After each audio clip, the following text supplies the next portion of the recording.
नमस्कार श्रोता बंधु, आपण शुणुचंती रेडियो सुरभि 89.6 FM। आज अध्याय आम आलोचना करबा हिंदू मंदिर गुड़िकरे देखा जाउथिबा एक अत्यंत रहस्यमय एवं तांत्रिक प्रतीक विषय जार नाम हेउची कीर्तिमुख। शास्त्र रे कीर्तिमुखर प्रशंसा करुथिबा एक श्लोक मध्य अछि।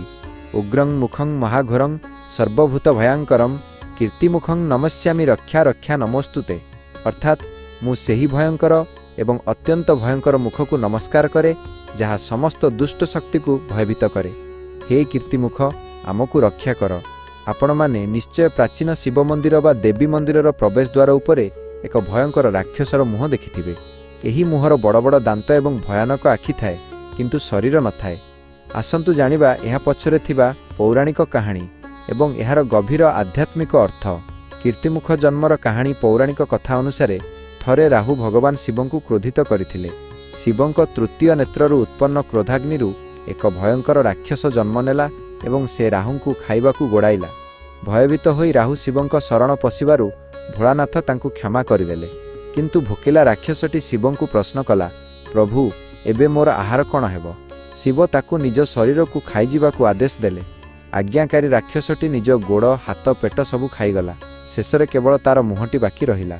तार एही अद्भुत भक्ति एवं निष्ठा देखि शिव प्रसन्न हेले एवं ताकु कीर्तिमुख जसर मुख बा फेस ऑफ ग्लोरी नाम देले।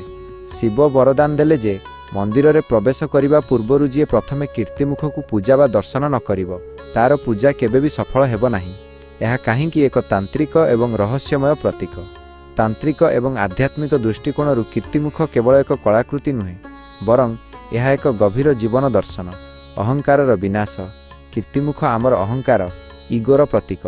निजकु निजे खाइजिबा अर्थात ईश्वरंक पाखकु जिबा पूर्वरु निज भितरे थिबा मु पणिया गर्व एवं खराब गुण को संपूर्ण रूपे नष्ट करदेबा। काल बा समयर प्रतीक।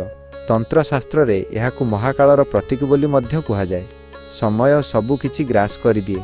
एहा मने पकाई दिए जे जगतरे सबु किछि नश्वर, केवल परमात्मा ही सत्य, जाग्रत रक्षक। एहा मंदिरर पवित्रता बजाय रखिबा पई एक जाग्रत प्रहरी भावरे काम करे। यह खराब शक्ति एवं नकारात्मक चिंताधारा को मंदिरर गर्भगृह रे प्रवेश करने को दिए नहीं। तेणु श्रोता बंधु आगकू जेबे भी मंदिर जिबे मुख्य द्वार उपरे थिबा एही कीर्तिमुख को निश्चय दर्शन करिवे एवं निजर अहंकार को सेठी छाड़ी भगवान को दर्शन करिवे। एमिति अनेक रोचक तथ्य एवं आध्यात्मिक कथा सुनिबा पई जोड़ी होई रुहंतु रेडियो सुरभि 89.6 FM सहित।